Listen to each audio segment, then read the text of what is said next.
Assalamualaikum warahmatullahi wabarakatuh. Di sini saya akan mempresentasikan tentang COVID. Pengertian COVID yang pertama adalah alat penguasaan IT yang membantu dalam pemahaman dan memanage resiko. Yang kedua, COVID merupakan kerangka panduan tata kelola TI atau sebagai toolset baru yang bisa digunakan untuk menjembatani gap antara kebutuhan dan bagaimana teknis pelaksanaan dalam suatu organisasi. COVID memungkinkan pengembangan kebijakan yang jelas dan sangat baik digunakan untuk IT, kontrol seluruh organisasi, bantu meningkatkan kualitas dan nilai serta menyederhanakan pelaksanaan alur proses sebuah organisasi dari sisi penerapan IT. COVID berorientasi proses.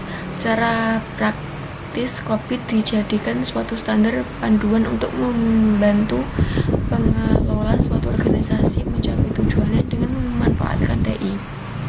COVID memberikan panduan kerangka kerja yang bisa mengendalikan semua kegiatan organisasi secara detail dan jelas sehingga dapat membantu memudahkan pengambilan keputusan di level top dalam organisasi. Kegunaan COVID digunakan secara umum oleh orang yang memiliki tanggung jawab utama dalam alur proses organisasi. Yang organisasinya sangat bergantung pada kualitas, kehandalan, dan penguasaan teknologi informasi. Sejarah COVID pada tahun 1996 dikeluarkan dan disusun oleh IT Government Institute yang merupakan bagian dari ISAKA. COVID terdiri dari 5 versi yang sudah diterbitkan. Versi pertama diterbitkan pada tahun 1996, versi kedua pada tahun 1998, versi ketiga di tahun 2000, versi keempat di tahun 2005, COVID 4.1 tahun 2007. Visi COVID adalah sebagai model untuk penguasaan IT.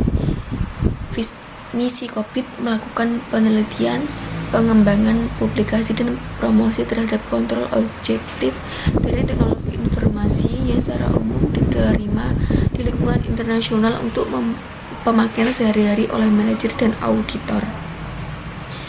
COVID Framework terdiri dari IT Resource, IT Process, dan Business Requirement. IT Resource terdiri dari data, information system, teknologi, fasilitas, dan human resource. Yang kedua itu IT Process. Yang pertama terdiri dari perencanaan dan organisasi. Yang kedua terdiri pengadaan, implementasi. Yang ketiga pengantaran dan dukungan. Yang keempat pengawasan dan evaluasi. Business Requirement pertama yaitu efektivitas, efisiensi, rahasia, integritas, ketersediaan, pemenuhan, dan kehandalan informasi. COVID Framework IT Resource terdiri dari data, informasi, dan lain sebagainya. IT Process terdiri dari planning, organisasi, equation, dan implementation, dan lain sebagainya. Apa yang stakeholder harapkan dari IT yaitu business requirement. Yang pertama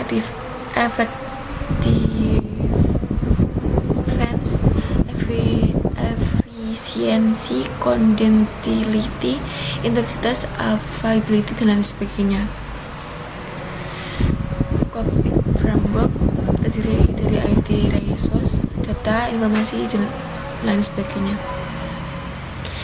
Bagaimana IT diorganisasi untuk bereaksi terhadap suatu kebutuhan.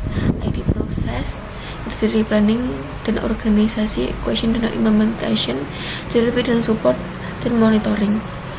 Apa stakeholder harapan dari IT yaitu terdiri dari business requirement. Yang pertama efektivitas, efficiency, confidentiality, integrity, availability, dan lain sebagainya. Ketersediaan sumber daya IT resource yang terdiri dari data, data information, sistem, teknologi, fasilitas, dan human resource. Yang kedua, bagaimana IT diorganisir untuk beraksi terhadap suatu kebutuhan, yaitu terdiri dari IT proses. Pertama, planning dan organization, execution dan implementation, delivery dan support. Yang terakhir yaitu monitoring. Apa yang kita harapkan dari IT? Itu business requirement. Yang pertama, effectiveness, efficiency, confidentiality, integrity, dan lain sebagainya. COVID terdiri dari 4 domain. Yang pertama yaitu planning dan organization, yang kedua execution dan implementation, yang ketiga delivery dan support, yang keempat yaitu monitoring dan evaluation. COVID framework IT process itu terdiri dari perencanaan dan perorganisasian, topik, strategi dan taktik. Yang kedua, merencanakan visi. Yang ketiga, organisasi dan infrastruktur. Question: apakah IT dan strategi bisnis sudah ditetapkan? Apakah perusahaan sudah menggunakan secara maksimum sumber dayanya? Yang ketiga, apakah semua orang di dalam organisasi sudah memahami sasaran IT? Apakah risiko IT sudah dipahami dan diatur? Apakah mutu sistem IT sudah sesuai dengan kebutuhan bisnis? Yang kedua yaitu pengadaan dan implementasi. Topik terdiri dari IT solution. Yang kedua, perubahan dan pemeliharaan. Question: apakah proyek baru dapat memberikan solusi terhadap kebutuhan bisnis? Yang kedua, apakah proyek baru dapat selesai tepat waktu dan sesuai anggaran? Yang ketiga, apakah sistem kerja yang baru dapat diterapkan dengan baik? Apakah perusahaan yang dibuat tidak merepotkan kegiatan bisnis yang berjalan?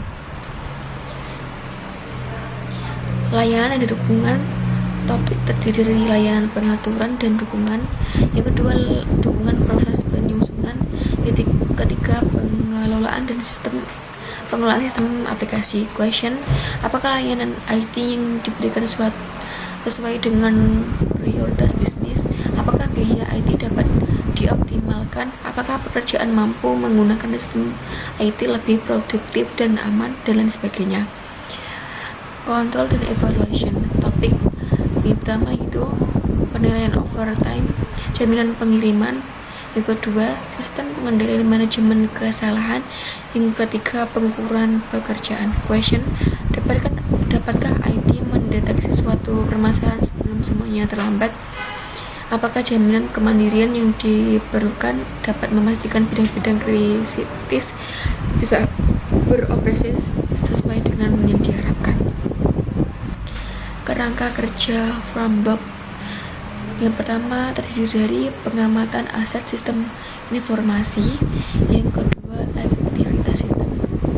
Yang ketiga, efisiensi sistem. Yang keempat, memberikan dan mengelola ketersediaan layanan sistem informasi. Yang kelima, menjaga kerahasiaan. Yang keenam, meningkatkan kehandalan. Yang ketujuh, menjaga integritas data. Dan yang terakhir yaitu yang kedelapan, mentaati seluruh peraturan dan aturan yang ada dan berlaku saat ini, baik itu internal dan eksternal organisasi. Yang pertama, pengamatan aset sistem informasi. Aset informasi adalah suatu entitas seperti perangkat keras, yaitu hardware, atau perangkat lunak atau software. Sumber daya manusia, file atau data harus dijaga dengan sistem pengendalian internal yang baik agar tidak terjadi misefektivitas dan penyalahgunaan aset entitas. Dengan demikian, sistem pengamatan aset sistem informasi merupakan suatu hal yang sangat penting yang harus dipenuhi oleh entitas. Yang kedua, efektivitas sistem. Efektivitas sistem informasi entitas memiliki peranan penting dalam proses pengambilan keputusan usaha atau bisnis. Yang kedua yaitu suatu sistem informasi dapat dikatakan efektif apabila sistem informasi memberikan manfaat dan ketepatgunaan teknologi informasi dalam operasi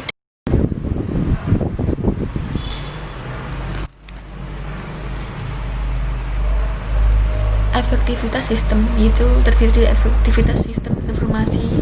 Entitas memiliki peranan penting dalam proses pengambilan keputusan usaha dan atau bisnis. Suatu sistem informasi dapat dikatakan efektif bila sistem informasi memberikan manfaat dan ketepatgunaan teknologi informasi dalam operasi dan administrasi. Yang ketiga, efisiensi sistem. Efisiensi menjadi sangat penting ketika sumber daya kapasitas yang dimiliki oleh entitas terbatas.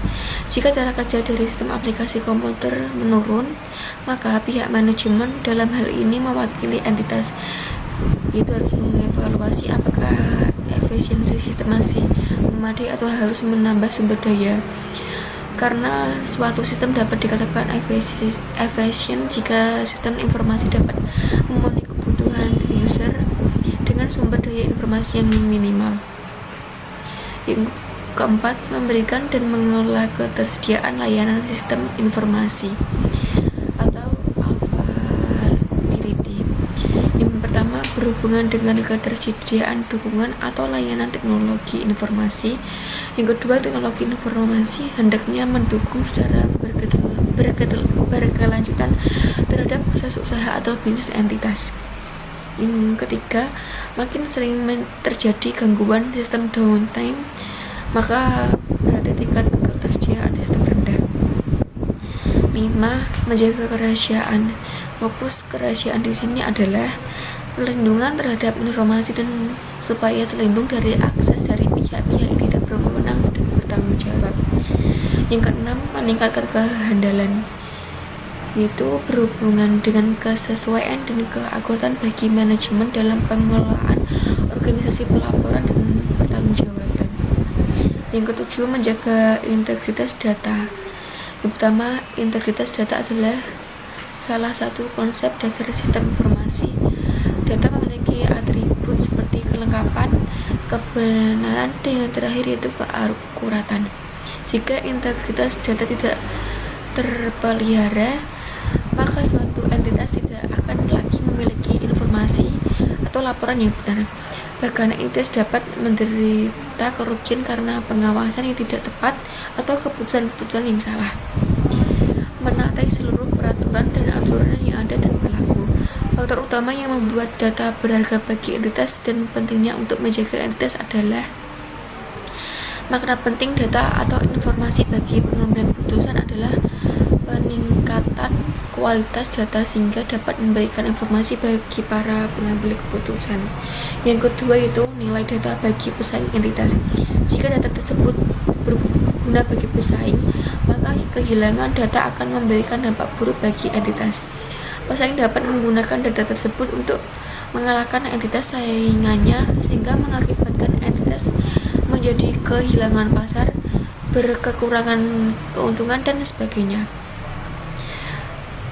Yang keempat yaitu menaati seluruh peraturan dan aturan yang ada dan berlaku saat ini, baik itu di internal dan eksternal organisasi atau entitas.